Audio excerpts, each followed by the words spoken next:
আজকে আরো দুটি দল আমাদের সাথে সম্পৃক্ত হয়েছেন। কর্নেল অলি আহমদ বীর বিক্রমের নেতৃত্বে এলডিপি এবং এনসিপি।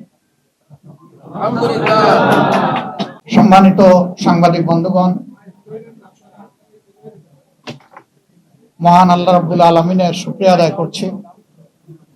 জাতির একটি গুরুত্বপূর্ণ মুহূর্তে, জাতীয় জীবনের একটি কঠিন বাঁকে বাংলাদেশ যখন এসে দাঁড়িয়েছে, সেই সময় প্রিয় বাংলাদেশকে সামনের দিকে এগিয়ে নিয়ে যাওয়ার জন্য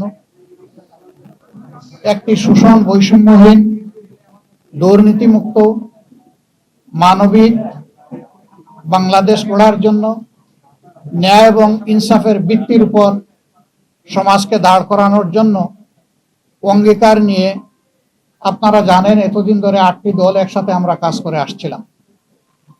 এই দলগুলোর সকলেই এখানে উপস্থিত আছেন প্রতিনিধিরা। তার সাথে আলহামদুলিল্লাহ আজকে আরো দুটি দল আমাদের সাথে সম্পৃক্ত হয়েছেন। কর্নেল অলি আহমদ বীর বিক্রমের নেতৃত্বে এলডিপি এবং এনসিপি। এনসিপি একটু আগে আমাদের সাথে তাদের বৈঠকটা সমাপ্ত হয়েছে। তারা এই বৈঠকে আসার সময় এবং সুযোগটা পাননি। তাছাড়াও দলীয় পরিসরে তারা একটা মিটিং করে আজকে রাত্রেই আমাদেরকে তারা জানিয়েছেন যে তাদের এখানে সম্পৃক্ততার ব্যাপারটা তারা আপনাদেরকে পরিষ্কার জানিয়ে দিবেন ইনশাআল্লাহ। তাদের আহ্বায়ক নাহিদ ইসলাম সরাসরি কথা বলেছেন আমাদের সকলের সাথে, আমরা উপস্থিত ছিলাম এবং তিনি তাদের সিদ্ধান্ত আমাদেরকে অবহিত করেছেন।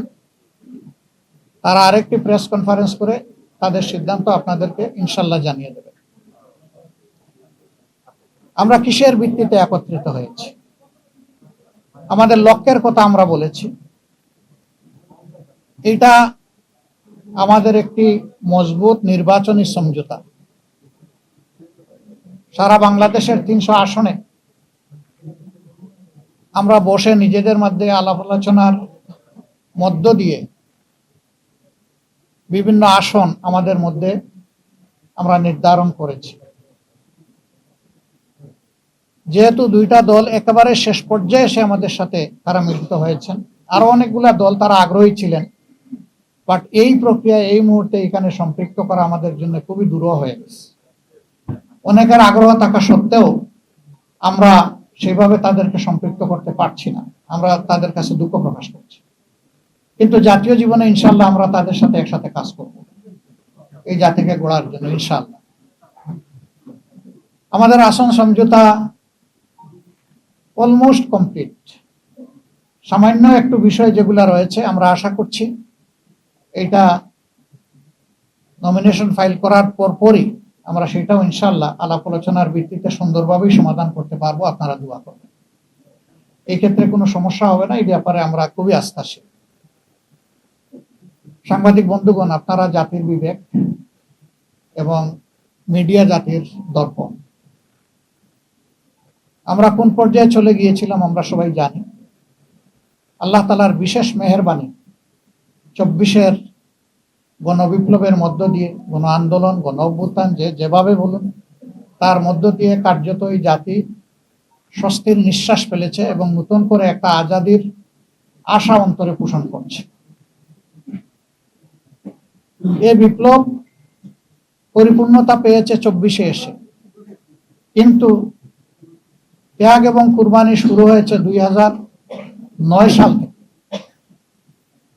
তৎকালীন বিডিআরের সদর দপ্তর পিলখানায় যে মর্মান্তিক হত্যাকাণ্ড সংঘটিত হয়েছিল, যেখানে বাংলাদেশের কমিটেড 57 জন অফিসার তাদের জীবন দিয়েছিলেন, এরপরই একের পর এক বিভিন্ন দল, আলেম ওলামা, সিভিল সোসাইটি, সাংবাদিক সমাজ, এক কথা কেউ বাকি নাই, সকলের উপরেই নির্যাতন নিপীড়ন গিয়েছে। এখন জাতি একটা দীর্ঘস্থায়ী মুক্তির দিকে আগাতে চায়, শান্তির দিকে আগাতে চায়, একটা সুশৃঙ্খল জাতি হিসাবে আত্মপ্রকাশ করতে চায়। এবং আমাদের যুব সমাজের যে প্রত্যাশা, যেটার জন্য বুক চিতিয়ে তারা লড়াই করেছিল, জীবন দিয়েছিল, তাদের প্রত্যাশা পূরণ এখন আমাদের দায়িত্ব। আমরা আজকে মহান রবের দরবারে সেই সমস্ত আল্লাহর বান্দাদের জন্য দোয়া করছি যারা জুলুমের হাত থেকে দেশকে বের করে আনার জন্য লড়াই করে জীবন দিয়ে দুনিয়া থেকে বিদায় নিয়েছেন। আল্লাহ তাদেরকে ক্ষমা করুন, তাদের উপর রহম করুন, আল্লাহ তাদেরকে শহীদ হিসাবে কবুল করুন। আর যারা লড়াই করতে গিয়ে আহত বঙ্গুত্ব বরণ করেছেন তাদের প্রতি আমাদের গভীর শ্রদ্ধা এবং সমবেদনা। আল্লাহ তাআলা তাদেরকেও সুস্থতার নিয়ামত দান করুন।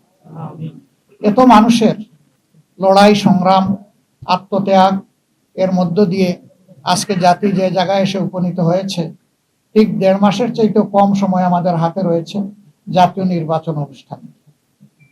আমরা অঙ্গীকারবদ্ধ এই নির্বাচনকে সুষ্ঠু করতে, গ্রহণযোগ্য করতে আমাদের পক্ষ থেকে আমরা সর্বাত্মক সহযোগিতা করব এবং আমরা চাই নির্বাচনের যে তারিখ ঘোষণা হয়েছে তার কোনো হেরফের না হয়ে এই তারিখেই নির্বাচনটা অনুষ্ঠিত হবে।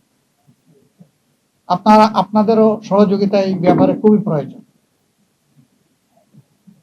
আমরা আশা করছি সরকার একটা সুষ্ঠু নির্বাচনের জন্য তাদের যে করণীয়, নির্বাচন কমিশন এবং সরকার সেই দায়িত্ব তারা পালন করবে।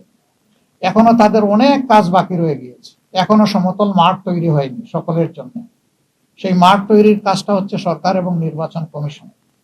তারা যে কোনো ধরনের লোভ লালসা ভয়ভীতি এবং কারো প্রতি কোনো ধরনের আনুকূল্যের ঊর্ধ্বে উঠে তারা তাদের দায়িত্ব পালন করবেন। সাংবিধানিক নৈতিক দায়িত্ব এটা আমরা এবং জাতি তাদের কাছে প্রত্যাশা করে। এর যে কোনো ধরনের ব্যতিক্রম এই জাতি মানবে না, কারণ এই ব্যতিক্রমটাই তো আমাদের জীবন থেকে অনেকগুলা বছর কেড়ে নিয়েছে। 3টা নির্বাচনে এই যে এখানে যারা উপস্থিত, আমি বিশ্বাস করি অধিকাংশই আপনারা কোনো ভোটই দিতে পারেন। আমরা তো জীবনে 2-4 বার ভোট দেওয়ার সুযোগ পেয়েছি, আপনারা পানই নাই।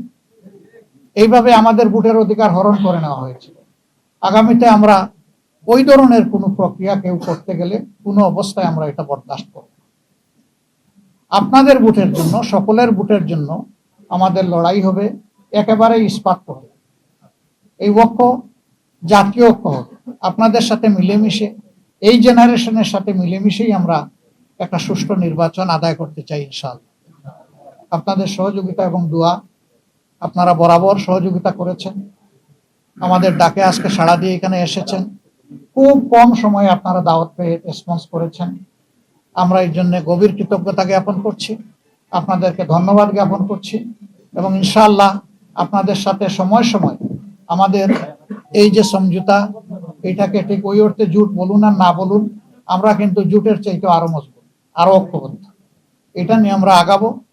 আপনাদের সহযোগিতা আমাদের সাথে থাকবে, জাতীয় স্বার্থে, দেশের স্বার্থে, মানুষের স্বার্থে, মানবতার স্বার্থে, দিনের স্বার্থে।